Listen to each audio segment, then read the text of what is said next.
What's the weirdest thing you've ever seen in someone else's home? Went to a friend's house back in elementary school. We were playing with Polly Pockets and got bored, so we decided to play hide and seek. It was my turn to be a seeker. She started counting down as I ran around to find a hiding spot. There was a closet near her parents' bedroom, and my little third grader brain thought that was perfect. I opened it up and a million tiny eyes stared back at me. It was dolls. Tons and tons of dolls. Not even Barbies either. Realistic-looking dolls. I asked her about it and she said they were her mom's. Creeped me TF out. From then on she stayed at my house. A guy I dated about 15 years ago lived in a ramshackle old historic home.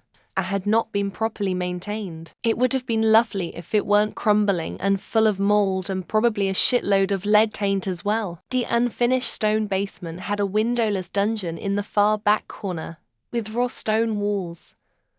No lighting, and the big soundproof door that only locked from the outside. The weirdest part is that he had a low-functioning alcoholic friend who paid him $100 a month to sleep down there. That house was a soap opera of weirdness. Their front room had 3 large padlocks on it, which were carefully removed so we could look into but not enter the room. Every piece of furniture was covered in thick plastic, along with the carpet. They didn't use the room, ever. The room was sealed at all times except for when visitors came round, where they would be shown the room once and once only. The family members were not allowed into the room either. I asked if they'd recently had the room furnished and was told no. It had been like this for over 10 years. When I was a young boy, my family would always go to a certain town for my dad's side family reunion. We would often stop at yard sales to buy whatever we deemed fit. At this random stranger's house, 'cause he had a yard sale. And I had to use the bathroom, and I went inside his house. And as I turned into his living room was a shrine dedicated to the Ku Klux Klan. He even had pictures of him with the Ground Wizard. Turns out this 80-year-old man was a high-ranking member of the Klan. This dude must have killed one of every animal that would have been on Noah's Ark. He had giraffes, lions, a rhino, zebra, bears, yeti, mountain goat, house cat. You name it. Blew my mind the amount of time and money this dude dumped into pointlessly killing shit. I'm all for hunting if you are going to eat it, or if it's to thin herds, but sport hunting shouldn't be a thing. The neighbor that lived next to my cousin as a child had like every single W to era German uniform.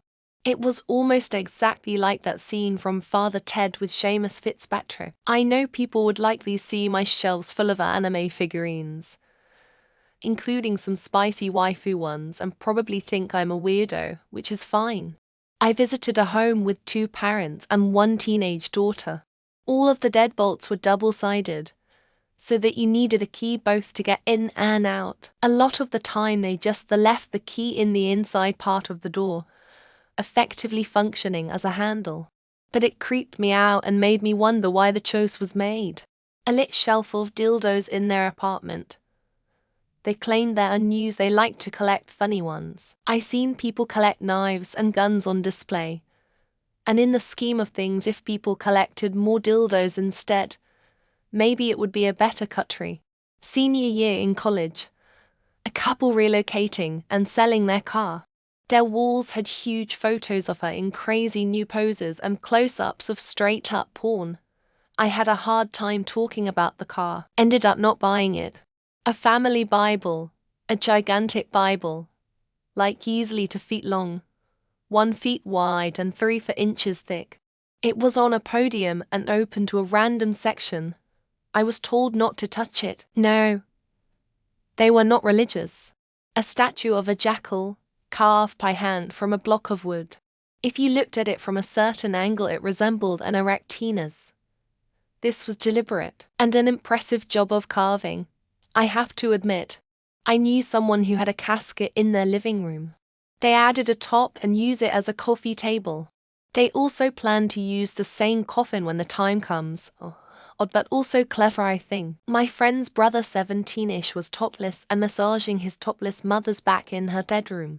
She was lying on her stomach and maybe it was innocent. But I felt really weirded out by it. This guy briefly asked me to come his apartment for the first time. He had a huge dog cage in his living room. I asked if he had a dog, and he said no.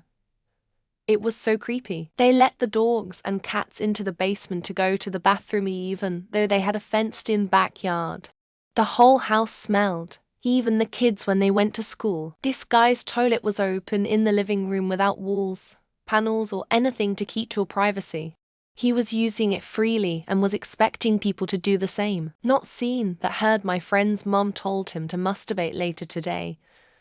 Just casually like it was a regular thing to say to your kids. He was just like, yeah, sure. Went to a buddy's house and he had a deer in the living room eating a bowl of dog food. He said they rescued it as a fawn and raised it alongside their dogs. I went to a co-worker's apartment once, and she has a picture of us two together. She said she took that selfie a year ago. I don't remember it. A body, in-home funeral, and apparently was tradition to sit the deceased in a chair in the home and continue as if he were alive. Fertility ideal in my GF's parents' house. They are really open about those things and it's taking some time to get used to. Wasn't in. But on their front porch they had a chandelier. It was Beverly Hills and several houses had it. Just really odd. In their bathroom trash can, there was some kind of weird rubber sock, just one of them. That would have to be the 3-story high zip line fire escape.